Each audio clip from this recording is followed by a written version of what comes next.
झारबेड़ा तेलकोई मुख्य रास्ता विच्छिन्न, यातायात बाधाप्राप्त।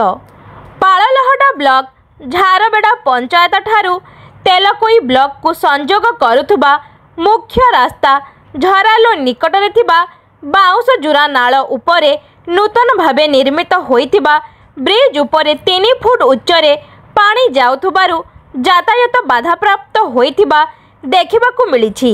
एही ब्रिजटी प्रधानमंत्री सड़क योजना रे निर्मित होइथिबा बेले नदी तुलन रे ब्रिज छोट होइथिबा अंचलवासी प्रकाश करिसंती।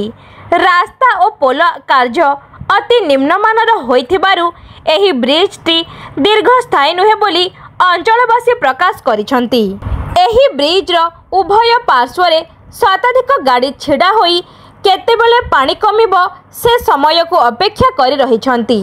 एही रास्ता दे 108 एम्बुलेंस रे रोगी नहीं आसुथुबा बेले दीर्घ समय धरी रास्ता रे छिड़ा हेबा परे पानी स्रोत कमिबा परे एम्बुलेंस रोगी नहीं जाई पारिथिला।